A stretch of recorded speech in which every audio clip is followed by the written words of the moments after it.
चलिए ठीक है, तो स्टार्ट करते हैं।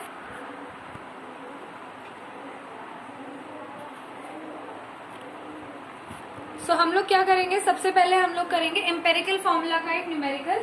हमने एम्पेरिकल फॉर्मूला सीखा था, अब ये सीखेंगे कि एम्पेरिकल फॉर्मूला से हम कैसे क्वेश्चंस आ सकते हैं। ठीक, पहले थोड़ा सा नॉलेज देख लेते हैं। हमने एम्पेरिकल फॉर्मूला में क्या क्या सीखा था। एम्पेरिकल फॉर्मूला क्या होता है? एम्पेरिकल फॉर्मूला क्या होता है? Simplest ratio. ठीक है, सिंपलेस्ट रेशो किसका? एटम्स का। जो भी एक हमारे पास फॉर्मूला है या जो भी हमारे पास एक कंपाउंड है, उसमें जो भी गिवन एटम्स है उनका जो भी सिंपलेस्ट रेशो आएगा वो हमारा क्या होगा? Empirical formula. For example, if हम बेंजीन की बात कर रहे हैं तो बेंजीन का एम्पेरिकल फॉर्मूला क्या होगा? देखो C6H6 होता है फॉर्मूला, तो 6 हटा दो, क्या बच गया? CH। ठीक, तो ये हमारा क्या हो गया? एम्पेरिकल फॉर्मूला हो गया। ठीक, मॉलिक्यूलर फॉर्मूला क्या होता था? मॉलिक्यूलर फॉर्मूला क्या होता है? एग्जैक्ट फॉर्मूला जो भी है हमारे पास, जिसका हम स्ट्रक्चर बना सकते हैं। ठीक, जैसे कि फॉर एग्जाम्पल C6H6। ठीक, अब अगर हमें मॉलिक्यूलर फॉर्मूला पता है तो हम एम्पेरिकल फॉर्मूला कैसे निकालेंगे? वहां हम एक रिलेशन लगाते हैं। रिलेशन का मतलब है n वैल्यू कैसे निकालेंगे? ठीक है, देखो हम ये कह सकते हैं कि मॉलिक्यूलर फॉर्मूला जो है is equals to n into empirical formula. जैसे कि इस एग्जाम्पल में अगर हम देखें तो यहाँ पर n क्या होगा हमारा? देखो मॉलिक्यूलर फॉर्मूला क्या है? C6H6। n एम्पेरिकल फॉर्मूला क्या है? CH। n की वैल्यू क्या होनी चाहिए कि हमारा ये भी क्या बन जाए? C6H6। तो n की वैल्यू क्या होनी चाहिए यहाँ पर? 6 होनी चाहिए। ठीक है, n यहाँ पे क्या होना चाहिए? 6 होना चाहिए। अब ये तो वो क्वेश्चन था जहां हम n खुद एनालाइज कर रहे हैं कि क्या हो सकता है। एक बात ये आती है कि n की वैल्यू हम निकालेंगे कैसे? n की वैल्यू देखो कैसे निकलती है। Molecular formula mass upon empirical formula mass. ठीक है, इसे यूज करके हम n की वैल्यू कैलकुलेट कर सकते हैं। n की वैल्यू कैसे निकालेंगे? Molecular formula mass upon empirical formula mass. ठीक है, यहां तक बात क्लियर है हमें? ठीक, अब आते हैं क्वेश्चन पे। अब देखो क्वेश्चन कैसे अचीव कर सकते हैं।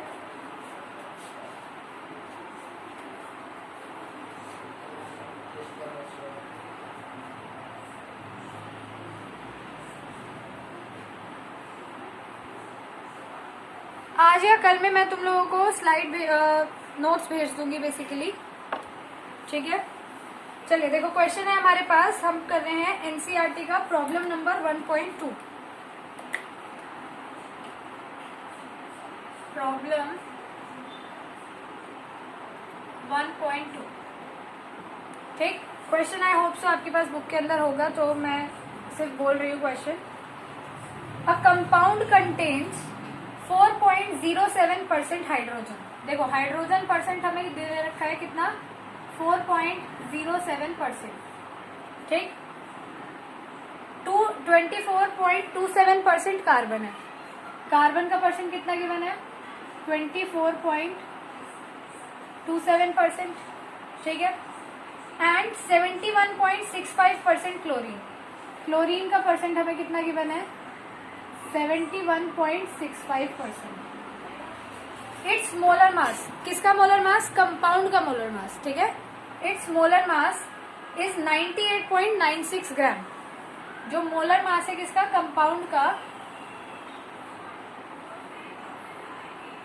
मोलर मास ऑफ कंपाउंड कितना है? 98.96 ग्राम। आगे कह रहे हैं what are its empirical and molecular formula. हमें निकालना क्या है? हमें निकालना है एम्पेरिकल फॉर्मूला और हमें निकालना है क्या? Molecular formula. ये हमें निकालना है, एम्पेरिकल फॉर्मूला और मॉलिक्यूलर फॉर्मूला। ठीक, कैसे निकालोगे? देखो अब एक तरीका तो ये है जो तुम्हारे एनसीईआरटी में गिवन है। मैं तुम्हें दूसरा तरीका सिखा रही हूँ, टैबुलर फॉर्म में भी करते हैं हम इस क्वेश्चन को। तो हम क्या करते हैं? एक टेबल बनाते हैं।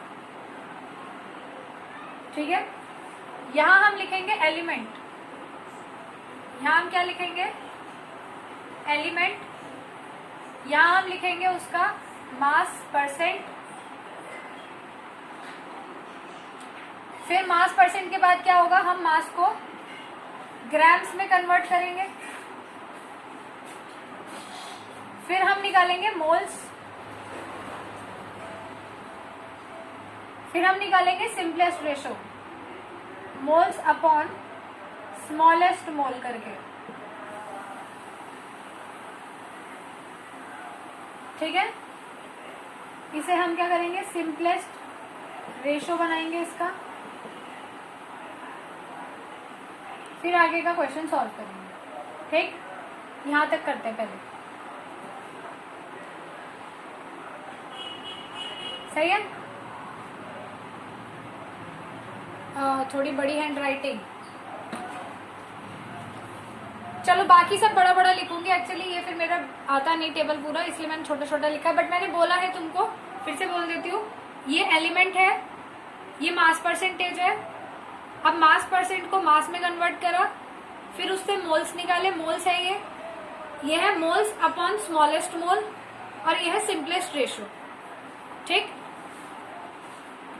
चलो अब सुनो आगे, एलिमेंट्स कौन कौन से, देखो कौन कौन से एलिमेंट है, हाइड्रोजन है, और कौन है, कार्बन है, और कौन है, क्लोरीन है, ये है एलिमेंट्स।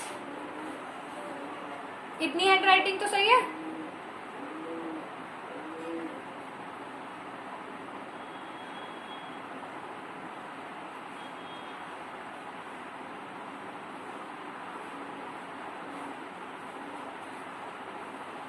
अब सही है।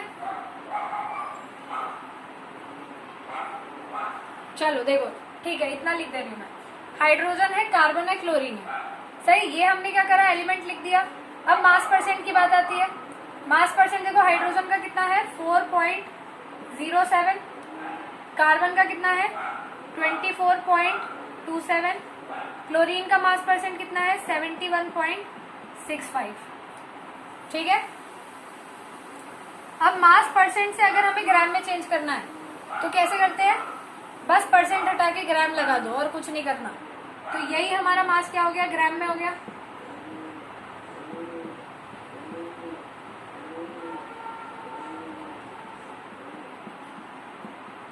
सही। मोल्स कैसे निकालोगे, given mass upon molar mass करके, ठीक है।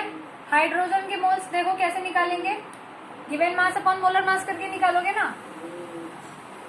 मैं थोड़ा सा यहाँ पे इसे खिसका रही हूँ, मोल्स कैसे, given mass upon molar mass, given mass कितना है 4, इसे सिर्फ 4 लिख रही हूँ, 4/1 कितना आएगा 4 ही आ जाएगा। यहाँ कितना होगा देखो 24.27 को मैं 24 ही लिख रही हूँ, ठीक। थोड़ा बहुत राउंड ऑफ चलता है एम्पेरिकल में। कार्बन का मास कितना होता है 12, क्या वैल्यू आई बताओ, कितने मोल्स आए, 2 आ गया, ठीक। नेक्स्ट आओ देखो 71.65, 71 ही लिख दे बस। क्लोरीन का मास कितना होता है 35.5, ये भी कितना आएगा 2 आ जाएगा, ठीक। अब इसमें से जो भी सबसे छोटा मोल है उससे हमें तीनों को डिवाइड करना है। अब हमने क्या निकालना है, देखो अब हमें क्या करना है, मोल अपॉन स्मॉलेस्ट मोल,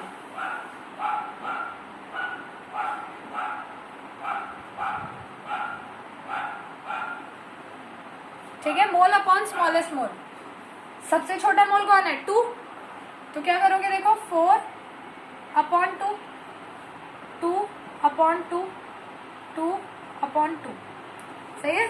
जो भी सबसे छोटा मोल था उससे तीनों को डिवाइड कर दिया। ये वैल्यू कितनी आएगी 2, ये वैल्यू कितनी आएगी 1, ये वैल्यू कितनी आएगी 1। देखो अब यहाँ हमें इंपेरिकल फॉर्मूला मिल गया, ये क्या मिला हमें सिंपलेस्ट रेशो, तो सिंपलेस्ट रेशो से देखो हमें क्या मिल गया, इंपेरिकल फॉर्मूला मिल गया। इंपेरिकल फॉर्मूला क्या होगा, EF मतलब इंपेरिकल फॉर्मूला, ठीक है। तो इंपेरिकल फॉर्मूला हमारा क्या निकला, हाइड्रोजन देखो कितने हैं 2, कार्बन देखो कितना है 1, क्लोरीन देखो कितना है 1। ठीक है, मैं हाइड्रोजन बाद में लगा रही हूँ। सही है, ये बन गया हमारा फॉर्मूला। ये क्या फॉर्मूला हुआ? Empirical formula. इंपेरिकल फॉर्मूला क्या होता है? सिंपलेस्ट रेशो से। तो ये सिंपलेस्ट रेशो ही तो आ रहा है हमारे पास। ठीक, अब हमको निकालना है मॉलिक्यूलर फॉर्मूला। अब अगर इंपेरिकल फॉर्मूला से मॉलिक्यूलर फॉर्मूला निकालना होता है, एक चीज तो हमने निकाल दी, इंपेरिकल फॉर्मूला निकाल दिया, ये 2 चीजें निकालनी थी। मॉलिक्यूलर फॉर्मूला कैसे निकालोगे बताओ जरा, थोड़ा सा आइडिया दो।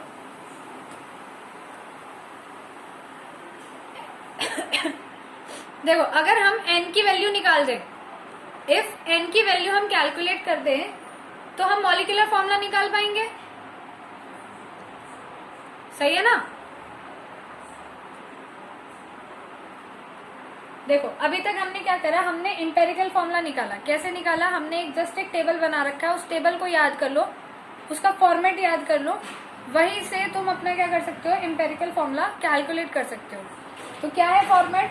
सबसे पहले एलिमेंट देखो कौन कौन से दे रखे हैं, उनका मास परसेंटेज देखो, तुम्हें दे रखा होगा, क्वेश्चन में गिवन होगा हमेशा ही। मास परसेंट से मास कैलकुलेट करो। ठीक है, ये रहा, हमने मास कैलकुलेट किया था। फिर उसके बाद हमने क्या करा, मोल्स निकाले। ठीक, मोल्स निकालने के बाद इन सारे मोल्स में जो भी सबसे छोटा मोल था उससे हमने सारे मोल्स को डिवाइड कर दिया। जो ये नंबर आया ये हमारा क्या है, इंपेरिकल फॉर्मूला का रेशो दे रखा है। हाइड्रोजन कितने हैं? 2, लिख दिया 2 हाइड्रोजन। कार्बन कितना है? 1, लिख दिया 1 कार्बन। क्लोरीन कितना है? 1, ठीक, लिख दिया 1 क्लोरीन। ये हमारा क्या बन गया, इंपेरिकल फॉर्मूला। अब हमको बनाना है क्या, मॉलिक्यूलर फॉर्मूला। मॉलिक्यूलर फॉर्मूला बनाने के लिए हमें क्या चाहिए, n की वैल्यू। n की वैल्यू क्या होती है, molecular formula mass upon empirical formula mass. ऐसे ही तो निकालते हैं n की वैल्यू। ठीक, अब मॉलिक्यूलर फॉर्मूला मास हमें दे रखा है, ये रहा, कितना है 98.96। इंपेरिकल फॉर्मूला मास अगर हमें पता चल जाए,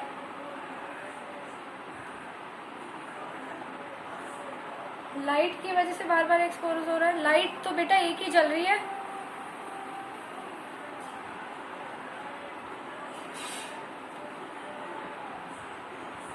रुको, मैं दूसरी लाइट जला के देखती हूँ।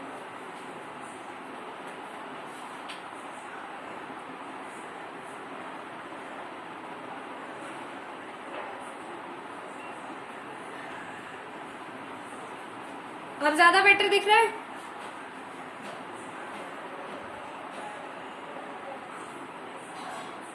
बताइए। ठीक है, ठीक है, ठीक है, गुड। और मे भी लाइट इसलिए आती हो, देखो अब लाइट आ पड़ रही है।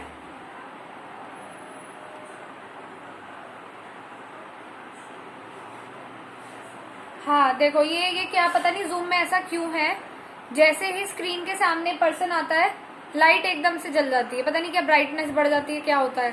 ठीक, वो जूम का थोड़ा सा इशू है, मैं इसलिए थोड़ा साइड होके पढ़ाती हूँ।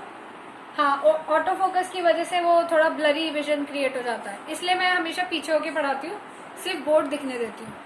ठीक है, चलिए वापस आओ।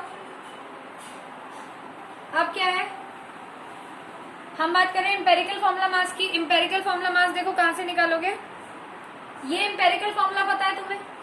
अगर इंपेरिकल फॉर्मूला पता है तो उससे मास नहीं निकाल सकते हो, तो यहाँ से इंपेरिकल फॉर्मूला मास निकाला, देखो कितना आएगा बताओ जरा। 1 कार्बन है यानी कि 12, 1 क्लोरीन है यानी 35.5, 2 हाइड्रोजन है मतलब कि 2। कैलकुलेट करके बताओ फटाफट कितना आएगा।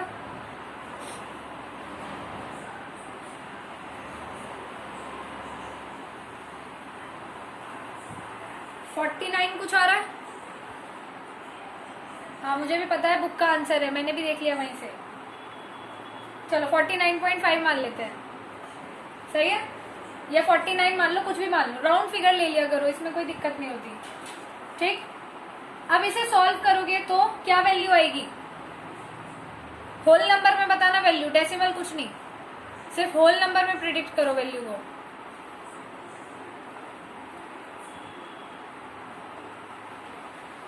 बताइए क्या वैल्यू आएगी, 2 आएगा, वेरी गुड। तो n की वैल्यू निकल गई 2। ठीक, अब अगर हमारे पास n निकल गया 2, तो हम मॉलिक्यूलर फॉर्मूला बना सकते हैं। देखो मॉलिक्यूलर फॉर्मूला क्या होता है, is equals to empirical formula into n, यही होता है। करें जरा, एम्पेरिकल फॉर्मूला क्या था, C1Cl1H2, तो क्या बन जाएगा C2Cl2H4, ये हमारा क्या हो गया मॉलिक्यूलर फॉर्मूला, ठीक है। C2Cl2H4 हमारा क्या हो गया मॉलिक्यूलर फॉर्मूला हो गया, क्लियर है। 49.5 बेटा यहां से मास निकाला हमने,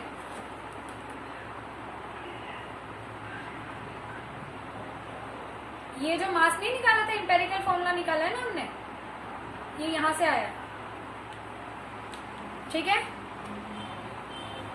यहां तक का क्लियर हो गया, समझ आ गया अच्छे से, ठीक। चलो मैं हट रही हूँ, तुम वापस इसी पे फोकस करो, इसको नोट कर लो, बस 1 सेकेंड के लिए रुक जाओ, ठीक है। जरा ये मेरा फोन थोड़ा गिरने वाला, मैं 1 मिनट संभाल लूँ जरा इसको।